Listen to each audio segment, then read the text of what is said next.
Saudara-saudara, saya menulis suatu gagasan atau pandangan dengan judul Perlukah Agama Baru?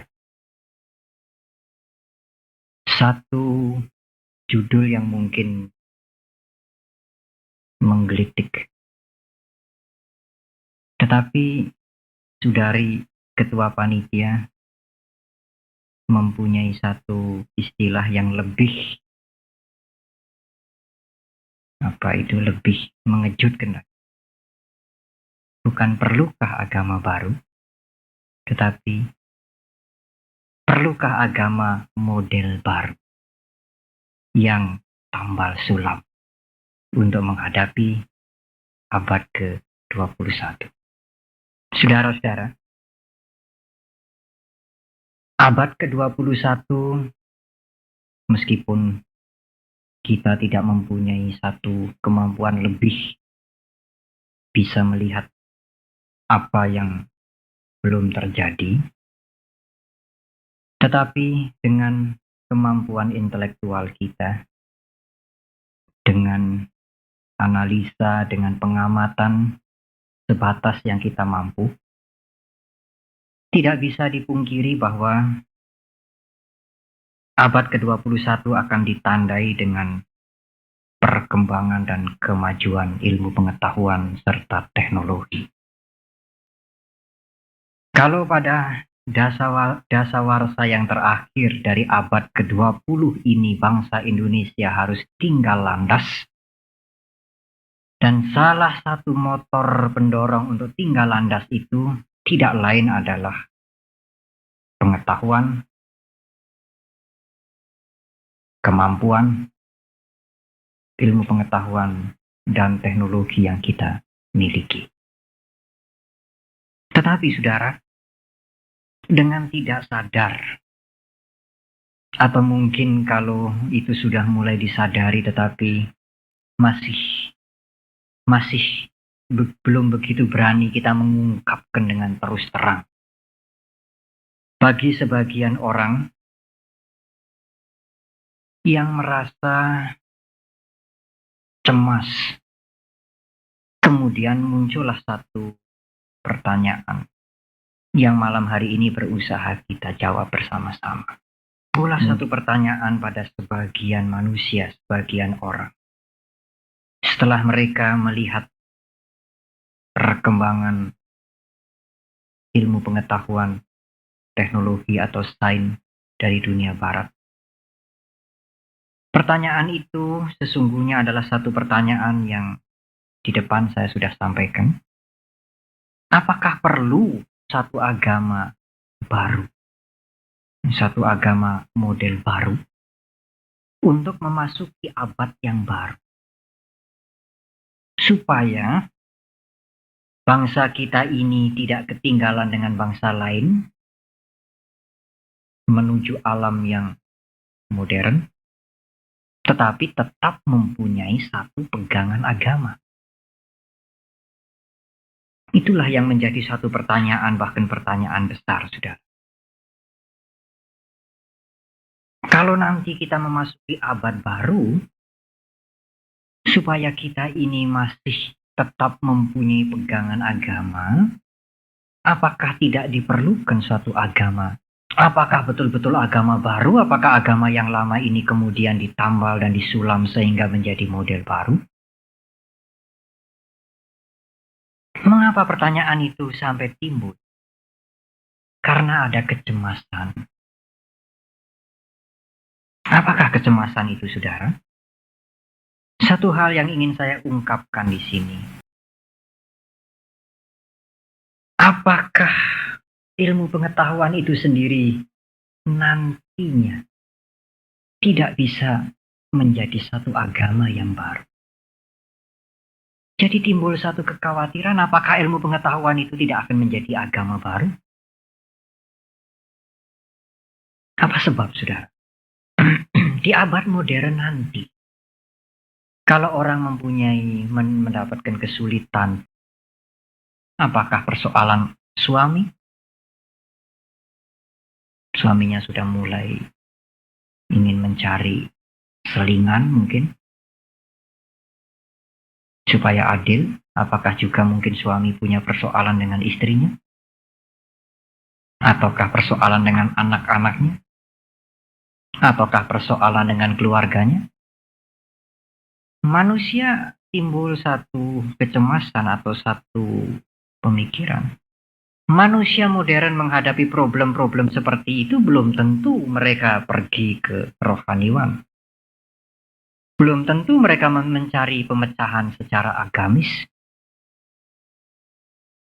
Persoalan keluarga, persoalan di pekerjaan, persoalan dirinya sendiri. Mungkin mereka pergi ke psikolog, ke psikiater. Apakah ilmu-ilmu pengetahuan sekuler seperti psikologi, sosiologi, antropologi tidak bisa menggantikan agama bagi manusia modern? Jadi manusia modern akan beragama psikologi, akan beragama antropologi, akan beragama sosiologi, akan beragama pemikiran yang logika. Dia susah tidur, dia tidak pergi ke pendeta, dia mungkin tidak akan pergi ke biku untuk mendengarkan nasihat, untuk berlatih meditasi mungkin. Tapi dia merasa mungkin lebih safe, ya, lebih merasa tepat kalau pergi ke psikiater, ke psikolog dengan membayar. Dan persoalannya dibahas secara ilmiah. Gejala-gejala di masyarakat misalnya pembunuhan, kekejaman yang makin berani mungkin akan dibahas secara psikologi oleh para psikolog, atau mungkin akan dibahas secara sosiologis misalnya. Sehingga ilmu pengetahuan itu akan menjadi agama-agama baru. Meskipun tidak disebutkan sebagai agama. Dan peranan agama menjadi tidak menentu. Seandainya masih ada, mungkin orang sudah mempunyai keyakinan yang mengambang. Itulah yang merupakan tantangan kita, saudara. Sampai sekarang sebagai umat beragama, mudah-mudahan seterusnya, dan saya harapkan seterusnya, kita yakin bahwa agama mengajarkan kebenaran yang hakiki. Satu kebenaran yang sepanjang masa tidak perlu diperbaharui. Itu keyakinan kita sebagai umat beragama dan keyakinan tentunya semua umat beragama bahwa agama itu kebenaran yang hakiki. Tidak perlu diperbaharui, tidak perlu dimodernisasi, tidak perlu ditambal dan disulam untuk menyesuaikan keadaan. Tetapi saudara, meskipun agama adalah satu kebenaran yang hakiki, yang berlaku di sepanjang masa, mungkin peranan agama pada suatu saat akan digantikan oleh ilmu pengetahuan. Apa sebab? Sebab ilmu pengetahuan berbicara dengan bahasa logika kepada kita. Ilmu pengetahuan mengajak kita berpikir, mendorong kita untuk meneliti, membuat analisa. Nah, ini yang menarik. Dan kemudian ilmu pengetahuan memberikan kebebasan kepada kita untuk menerima atau menolak segala hasil yang telah diwujudkan. Nah, itu yang sangat menarik bagi banyak orang dari ilmu pengetahuan. Ilmu pengetahuan mengajak kita berbicara dengan nalar, dengan logika. Mendorong kita untuk ayo berpikir, berpikirlah engkau. Mengajak kita untuk menganalisa, meneliti. Dan ilmu pengetahuan yang sangat menarik memberikan kebebasan kepada kita. Hasil akhirnya engkau boleh menerima engkau boleh tidak menerima. Nah, saudara, ilmu pengetahuan tidak memaksakan suatu pengertian atau menakut-nakuti kita dengan ancaman. Ilmu pengetahuan tidak pernah menakut-nakuti dengan ancaman. Kalau engkau tidak menerima penemuan ini, maka engkau akan celaka. Maka engkau akan hancur dan sebagainya. Inilah saudara selera ilmu pengetahuan yang begitu mudah menarik manusia modern. Apa sebab manusia modern tidak bisa menerima lagi norma-norma tentang dosa, tentang amal kebaikan yang diajarkan tanpa alasan. Generasi kita, kalau saudara-saudara sudah berkeluarga kemudian melahirkan generasi baru, atau mungkin dua generasi kemudian, tidak ada yang tidak mengenyam pendidikan, karena itu adalah satu kebutuhan. Mungkin minimal sampai SMA, mungkin semuanya akan mengenyam ke perguruan tinggi, sampai ke perguruan tinggi, ke jenjang akademik, sampai ke perguruan tinggi. Dan sekian lama mereka menuntut ilmu, kemudian menggunakan ilmunya itu, sains yang mereka miliki itu, dalam kehidupannya di masyarakat. Mereka terbiasa berpikir secara nalar, secara logika. Mereka terbiasa untuk meneliti, menganalisa segala sesuatu yang dia dengar, yang dia terima. Karena sikap itu sudah dibentuk sejak dia masuk ke SD, SMP, SMA, perguruan tinggi, dan kemudian dia hidup di masyarakat dengan menggunakan ilmu yang dia miliki itu, maka cara berpikir dia tidak akan menjadi lain. Cara berpikir manusia sains. Menganalisa, meneliti, menyelidiki. Oleh karena itu manusia-manusia modern akan berani bertanya, mengapa perbuatan itu disebut dosa? Mengapa? Mengapa kalau dosa kita tidak boleh melakukan? Mengapa? Apa sebabnya? Mereka berani menanyakan ini. Mungkin 50-100 tahun yang lalu orang tidak sampai timbul satu gagasan untuk menanyakan mengapa perbuatan ini disebut dosa, mengapa? Ya, itu keyakinan kita, itu iman kita. Kalau kita orang yang mempunyai keyakinan, orang yang mempunyai iman, kita harus menerima bahwa perbuatan yang seperti ini adalah dosa. Itu tidak bisa dijelaskan. Dan engkau tidak boleh melakukan itu. Kalau engkau melakukan, maka engkau akan menjadi penghuni neraka jahanam. Tapi cara seperti itu akan menghadapi satu tantangan, saudara. Oleh karena manusia modern sejak dia di TK, di SD sampai mungkin selesai menuntut ilmu pengetahuan, mereka sudah terbiasa diajak dan didorong dan diharuskan. Ya meskipun bukan diharuskan, sudah tentu dia berpikir dengan cara begitu. Dengan cara yang nalar, yang masuk akal. Ya, dia berpikir dahulu, dia menganalisa dahulu, dia meneliti dahulu apa saja yang datang pada dia, yang dia dengar, yang dia jumpai. Karena itu bahasa ilmu pengetahuan. Karena itu warna ilmu pengetahuan. Dan kita diwarnai ilmu pengetahuan sejak SD sampai ke perguruan tinggi. Kemudian menggunakan hasil ilmu pengetahuan itu untuk kehidupan kita sehari-hari. Sehingga cara berpikir manusia modern, manusia ilmu itu akan berani bertanya, mengapa kok ini disebut dosa? Mengapa saya tidak boleh melakukan dosa ini? Apa sebabnya? Sebaliknya, mengapa saya harus melakukan ini? Mengapa ini dikatakan baik? Apa manfaatnya? Nah, itulah tantangan kita, saudara.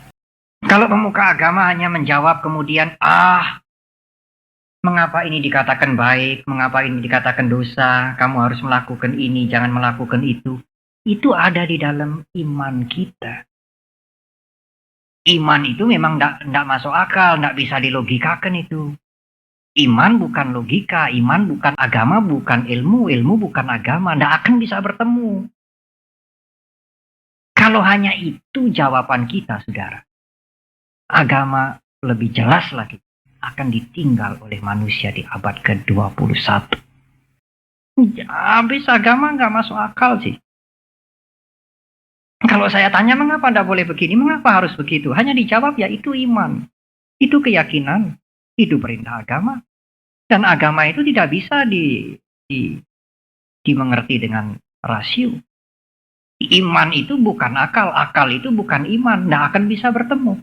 Jadi saudara jangan menanya mengapa ini dosa, mengapa ini baik, apa alasannya, jangan menanya.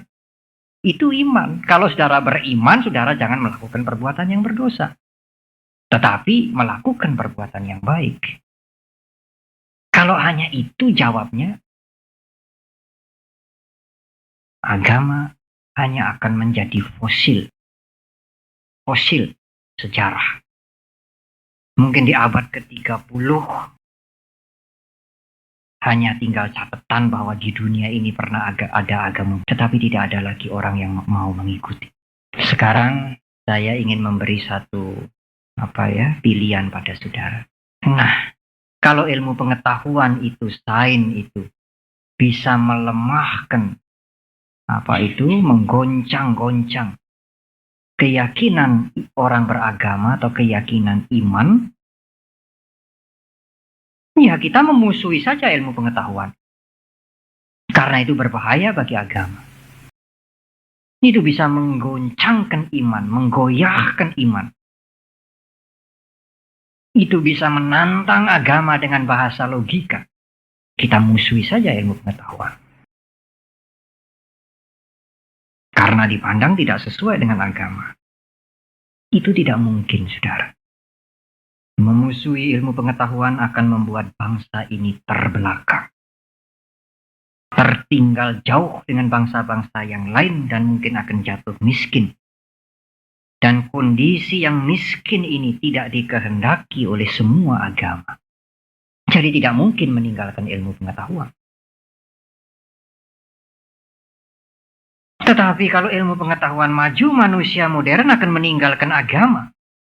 Oleh karena agama tidak cocok dengan ilmu. Karena agama tidak rasional.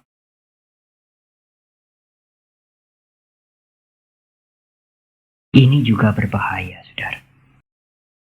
Kalau manusia sampai meninggalkan agama, manusia akan kehilangan nilai-nilai kehidupan yang sangat berharga.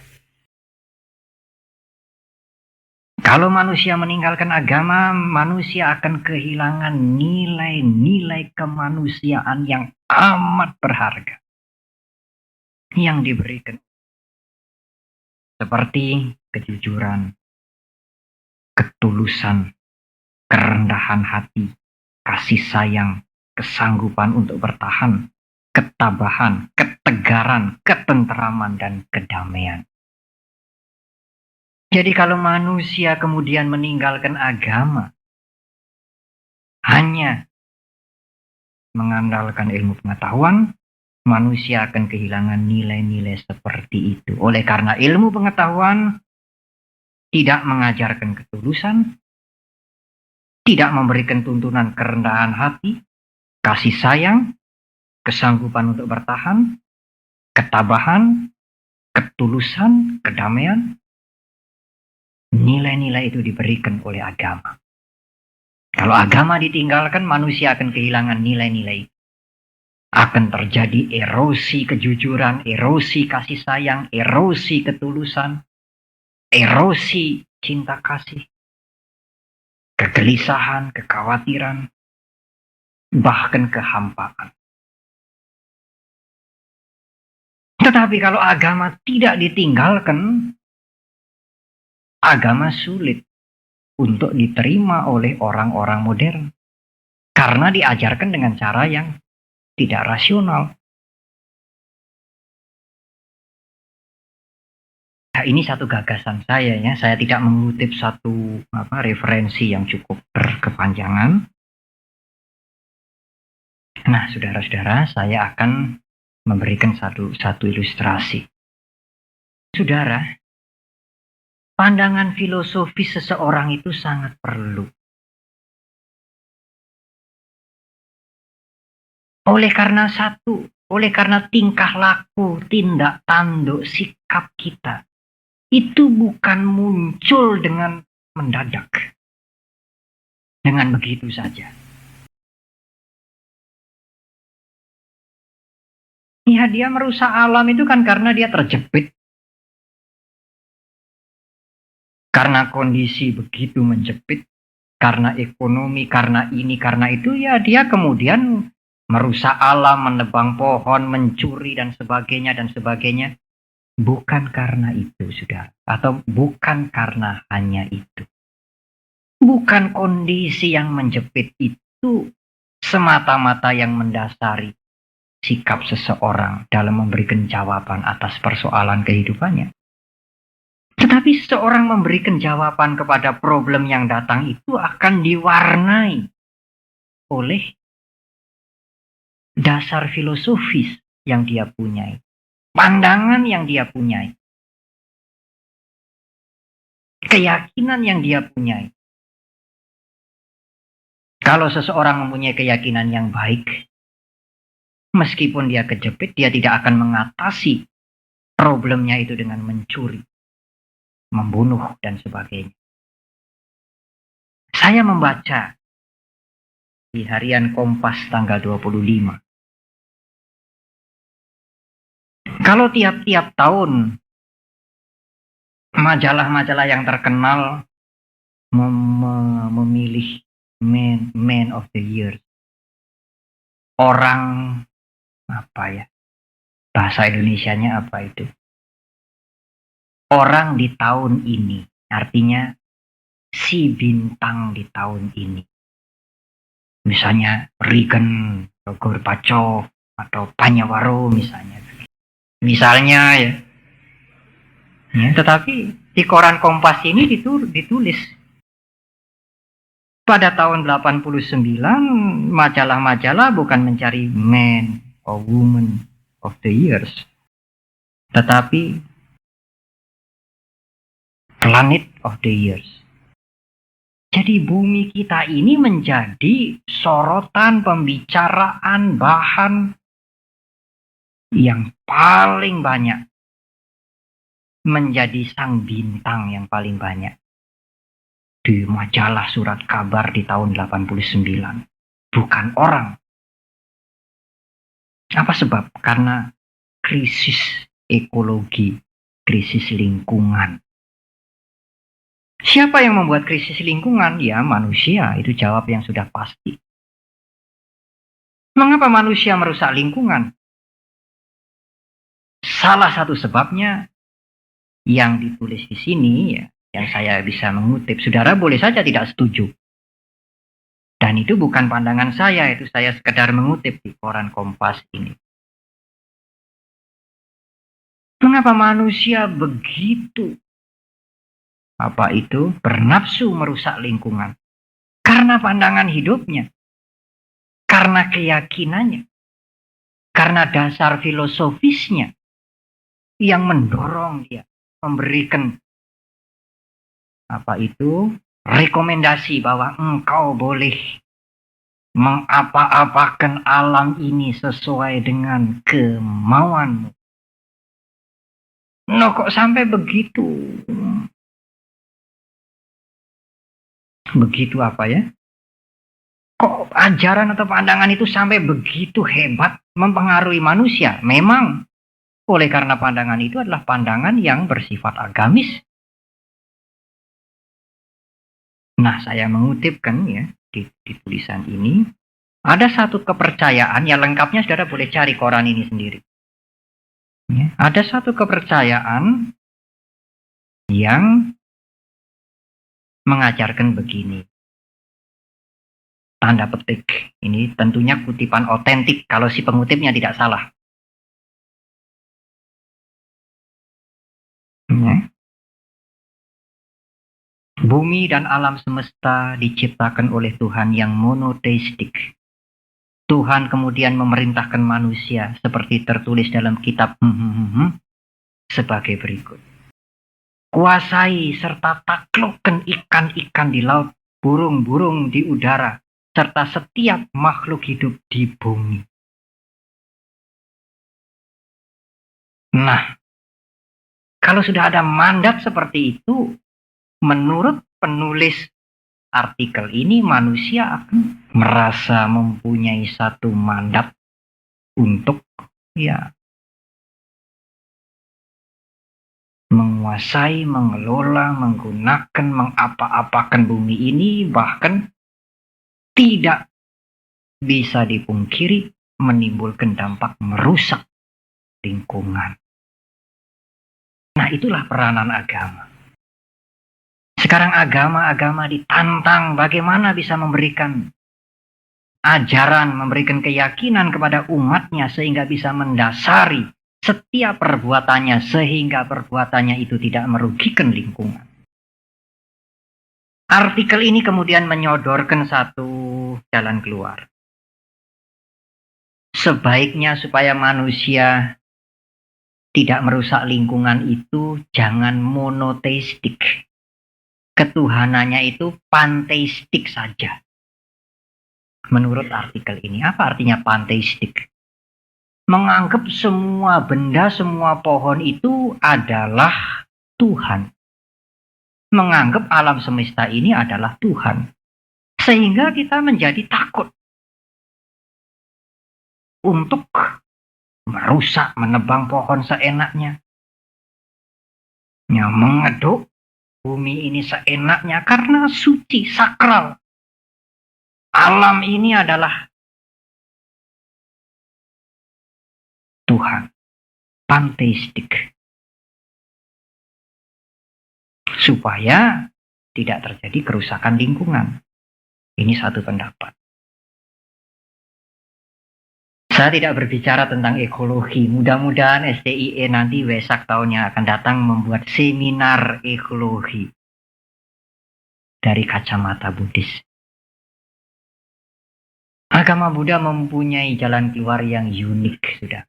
Kami tidak perlu menjadi panteis, menganggap semua pohon besar, semua batu besar, apa saja yang ada di alam semesta ini adalah mengandung Tuhan atau Tuhan itu sendiri. Kami tidak perlu begitu. Tetapi, agama Buddha mempunyai satu pandangan yang jelas. Tuhan itu adalah asangkara, tetap Tuhan adalah Tuhan, bukan alam. Tuhan itu esa, tidak dilahirkan, tidak menjelma, tanpa awal, tanpa akhir, ajatang, akatang, abutang, asangkatang. Bukan alam. Tidak bisa alam itu Tuhan, pohon itu Tuhan. Tidak bisa. Manusia itu Tuhan, tidak bisa. Tetapi manusia bukan direktur alam. Jadi meskipun alam itu bukan Tuhan, karena agama Buddha bukan panteistik, dan konsep ketuhanan kita jelas. Meskipun alam itu bukan Tuhan, bukan berarti manusia ini direktur alam. Penguasa alam, tetapi menurut agama Buddha, manusia ini adalah bagian dari alam. Almarhum Dr. Sujatmoko pernah menulis ini. Jelas bahwa konsep Buddhis memandang manusia ini adalah bagian dari alam, bukan mempunyai mandat menjadi direktur alam, bukan GM-nya alam, bukan general manajernya alam, bukan. Kita ini bagian dari alam.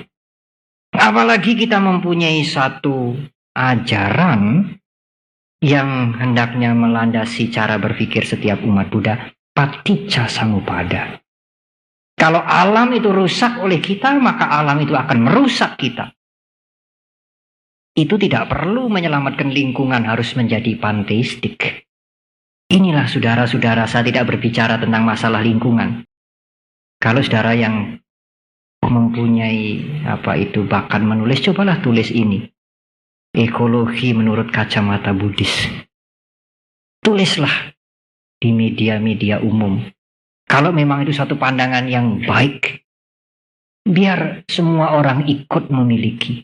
Dan tidak perlu mereka menjadi umat Buddha. Karena memakai apa yang baik yang Sang Buddha ajarkan tidak diharuskan seseorang menjadi umat Buddha. Cobalah tulis ini. Sangat sedikit penulis-penulis Buddhis yang bisa mengetengahkan nilai-nilai yang universal yang ada di ajaran Sang Buddha ini untuk masyarakat. Ya mudah-mudahan saja yang dikirim artikel itu berani menulis, memuatnya. Mudah-mudahan. Saudara, sedikit sebagai gambaran saya kutipkan tadi tentang ekologi, begitu pengaruh satu agama terhadap sikap seseorang. Begitu pengaruh satu agama terhadap tindak tanduk seseorang. Begitu sikap pandangan satu agama yang diyakini seseorang terhadap perbuatan seseorang yang menyangkut lingkungannya. Karena itu betapa perlunya agama itu. Oleh karena itu kalau agama sampai ditinggalkan, manusia akan kehilangan sesuatu yang paling besar. Selain satu pandangan hidup, tetapi juga nilai-nilai kemanusiaan yang seperti saya sebutkan. Kejujuran, cinta kasih, rendah hati, suka menolong, setia kawan. Nilai-nilai seperti ini tidak akan ditemui dalam ilmu pengetahuan. Karena itu tidak mungkin meninggalkan agama. Tidak boleh meninggalkan agama. Dan juga tidak boleh memusuhi ilmu pengetahuan. Sama-sama beratnya, saudara. Di sana gunung, di sini gunung. Di tengah-tengah kembang melati. Nah, dua gunung itu harus dimiliki semua. Tidak boleh dilepas salah satu, gunung ilmu pengetahuan dan gunung agama. Padahal tidak bisa bertemu. Katanya iman itu bukan akal, akal itu bukan iman. Sada itu imannya dalam bahasa Pali, bahasa Sanskerta, serada. Serada itu, iman itu kan bukan akal. Iman tidak bisa dimengerti dengan akal. Dan akal itu bukan iman. Agama dan sains sulit bertemu, tetapi kedua-duanya perlu. Supaya bisa dimiliki bersama, nah, kita harus membahas.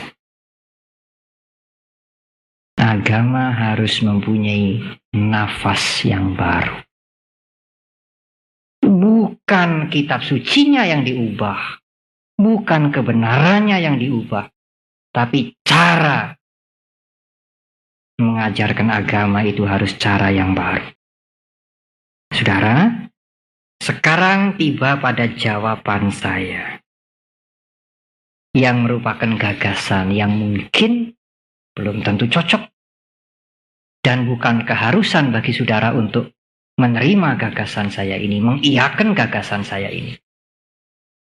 Saya akan mengutip apa yang sudah saya tulis. Sekarang, dalam memasuki era tinggal landas menyongsong abad ke-21, saya ingin mengajak kepada semuanya bagaimana untuk mengatasi teka-teki buah si malakama. Tidak dimakan ibu mati, dimakan ayah mati. Sulit. Ya, ilmu pengetahuan ditinggalkan, bangsa ini terbelakang. Tapi ilmu pengetahuan diambil, agama menjadi tersisih. Agama diambil, katanya agama itu tidak rasional. Agama ditinggalkan, manusia menjadi terjerumus. Bagaimana supaya tetap menjadi manusia modern yang sepenuhnya menggunakan ilmu pengetahuan dan sepenuhnya beragama? Itu perlunya agama mempunyai nafas yang baru. Supaya agama yang tetap hakiki itu bisa diterima dalam bahasa ilmu. Bagaimana caranya supaya iman itu bisa diterima dalam bahasa ilmu? Bagaimana caranya supaya iman itu disampaikan dalam bahasa ilmu. Yang nalar, yang masuk akal, yang logika. Yang bisa memberikan jawaban dengan rinci, dengan jelas. Mengapa ini dosa, mengapa ini jelek, mengapa ini baik, mengapa saya harus berbuat baik. Jangan hanya diputusi, itu sudah keyakinan, jangan kamu tanya.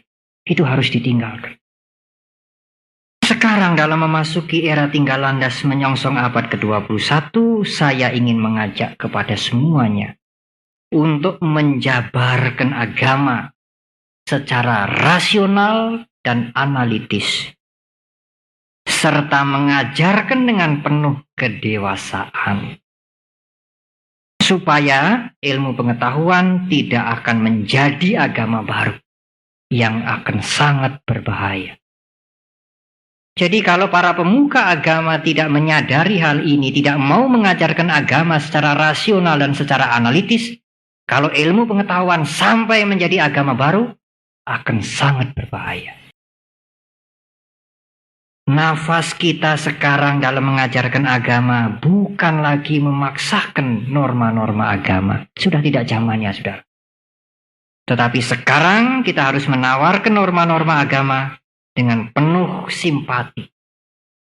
Bukan memaksakan, tetapi menawarkan nilai-nilai terbaik bagi kesejahteraan dan kebahagiaan secara nalar. Supaya agama tidak ditinggal. Kalau ditinggal ilmu pengetahuan jadi agama, sangat berbahaya. Oleh karena itu, mari kita mengajarkan agama dengan cara yang masuk nalar, yang rasional, yang analitis.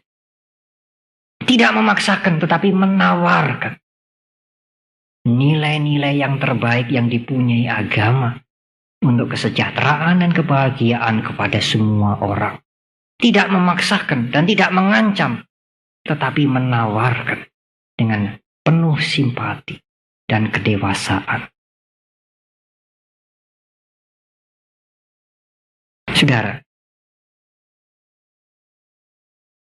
sesungguhnya Buddha Gautama sebagai guru agung kita sesungguhnya telah memulai nafas itu lebih dari 25 abad yang lalu.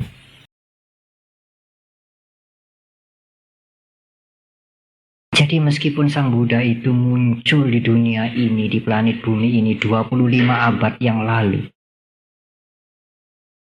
mungkin bangsa-bangsa yang lain belum maju seperti sekarang. Sesungguhnya Sang Buddha itu, Buddha Gautama itu sudah memulai mengajarkan agama dengan nafas yang baru, yang dituntut oleh sains, oleh ilmu pengetahuan dan teknologi. Kepada suku Kalama yang diliputi keraguan-raguan, beliau mengajarkan untuk menerima segala sesuatu dengan penuh kehati-hatian. Sang Buddha tidak pernah mengajarkan, percayalah ini benar. Percayalah padaku, berimanlah pada Dharma, ini pasti benar. Tidak, saudara. Waktu suku Kalama ragu-ragu, Sang Buddha justru mendorong. Bukan memberikan kepercayaan kepada dirinya. Mendorong untuk menganalisa, meneliti segala sesuatu sebelum segala sesuatu itu diterima.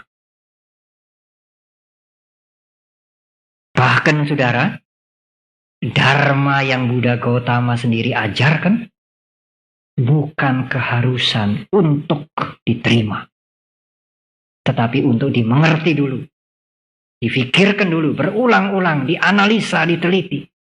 Kalau itu berguna bagi orang lain dan berguna bagi diri kita sendiri, terima.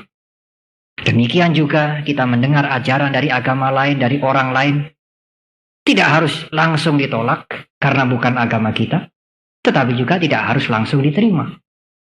Dengarkan dulu, teliti dulu, periksa dulu.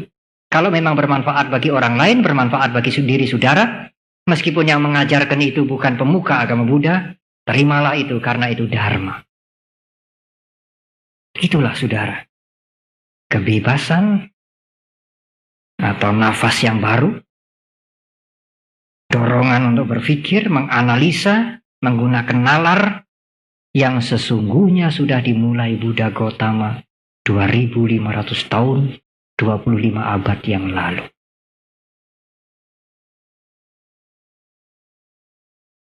Spektakuler, saudara. Mengejutkan kita. Sangat mengejutkan kita. Buddha Gautama mengungkapkan hakikat dharma, hakikat hukum dharma. Ida Pacayata termasuk hukum karma, hukum dharma, niyama dharma sebagai Tuhan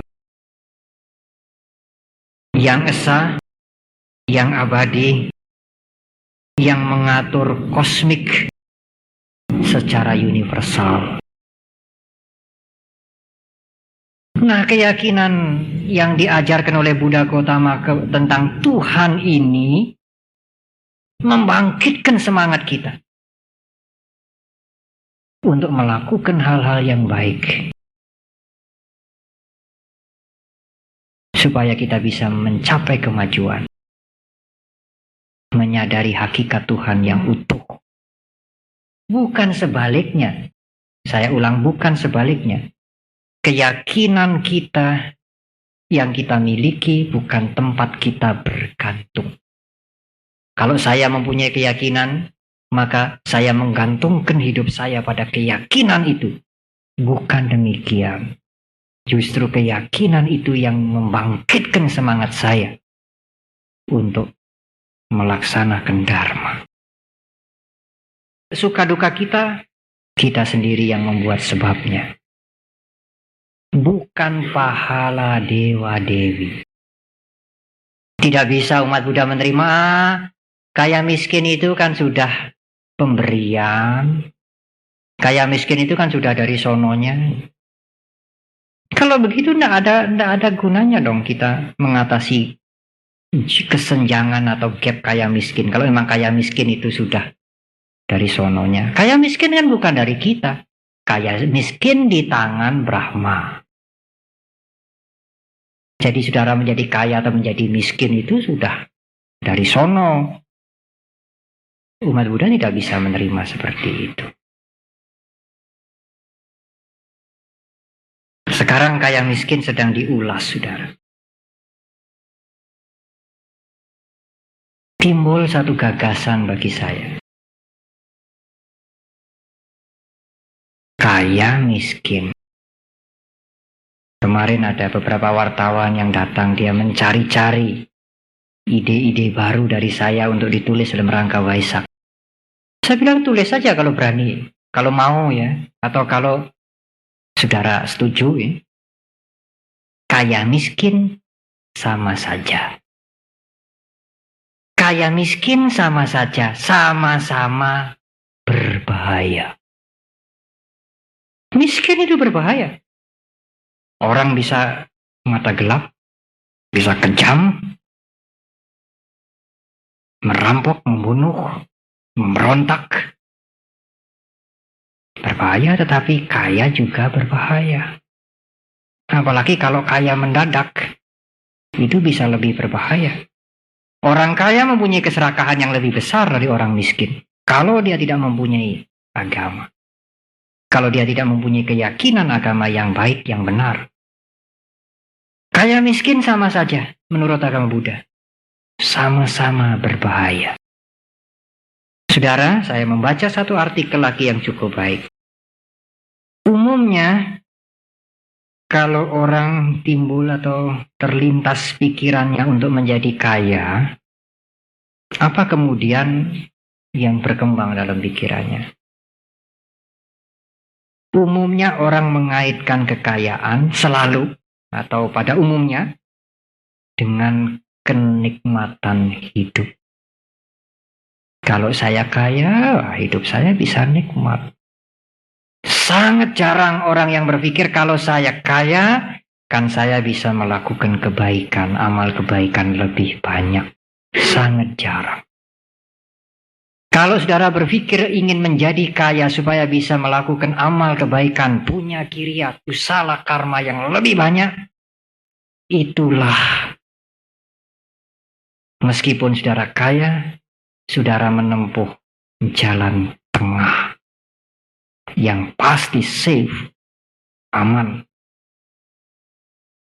Tapi kalau kaya untuk kenikmatan,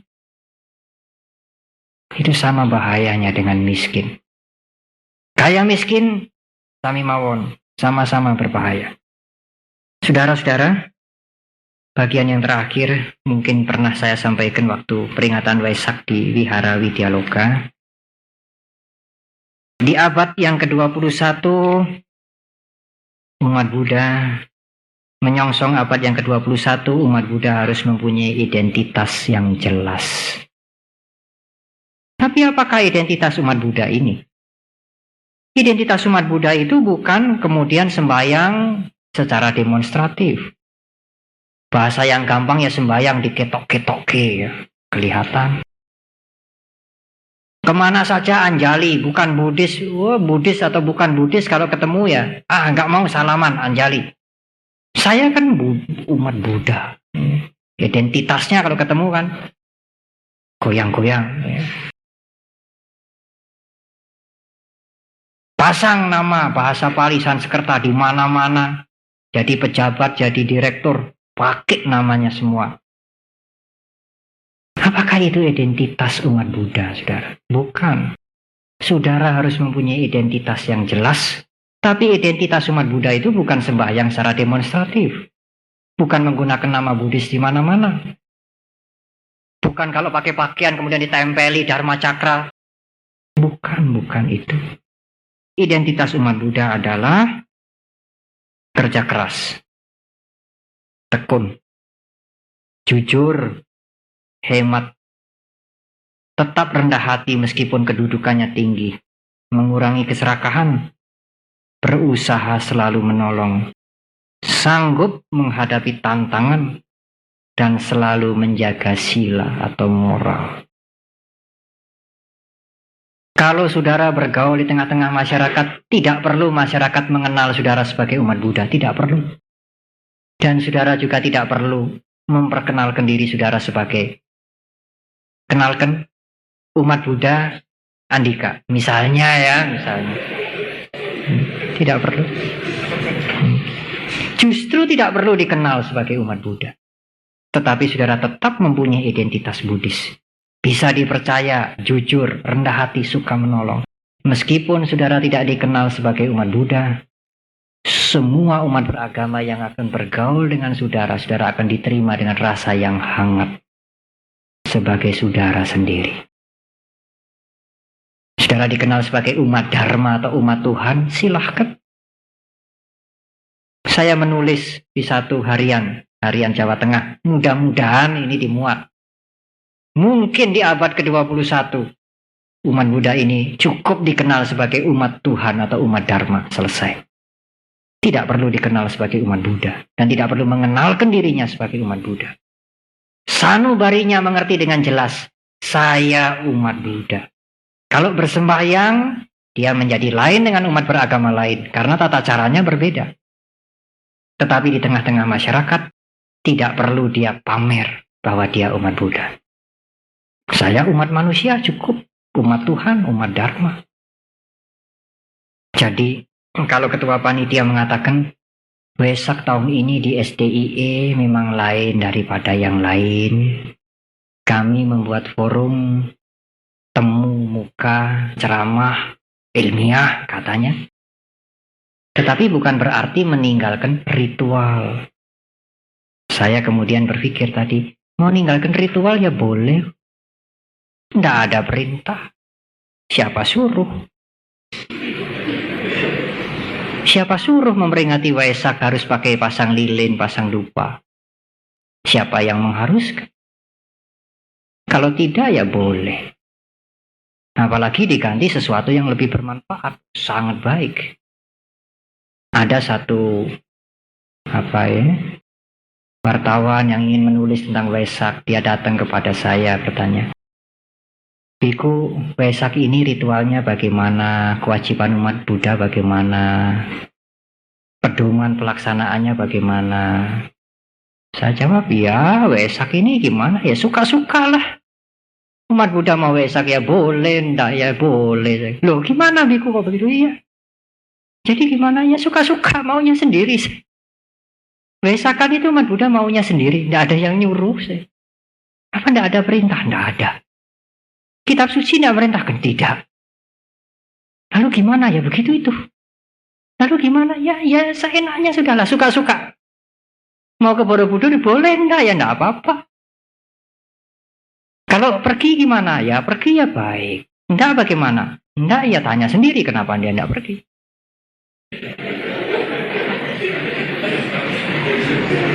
Saya menjawab ini dianggap main-main, saudara. Dianggap main-main.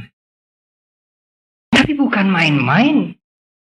Itulah nafas agama Buddha.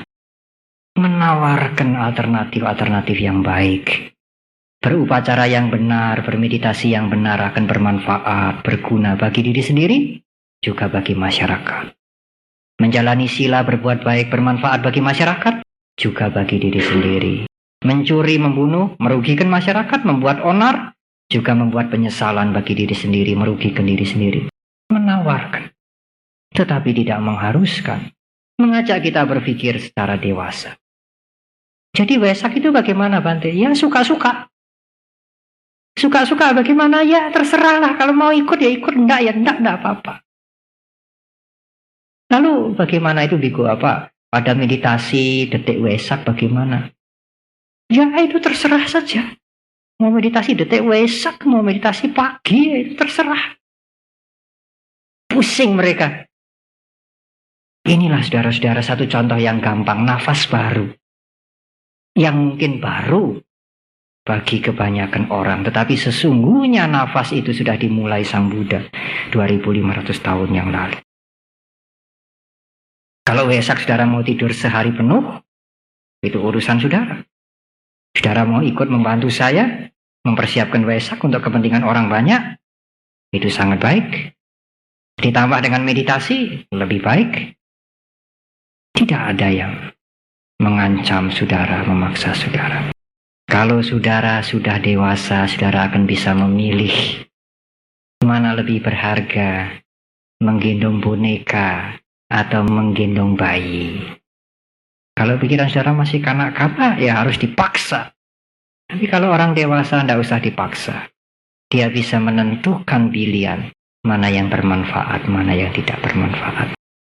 Inilah saudara, nafas baru yang sudah dimulai sesungguhnya oleh Buddha Gautama 25 abad yang lalu. Saya kira cukup sekian, mudah-mudahan uraian saya ini bermanfaat. Terima kasih.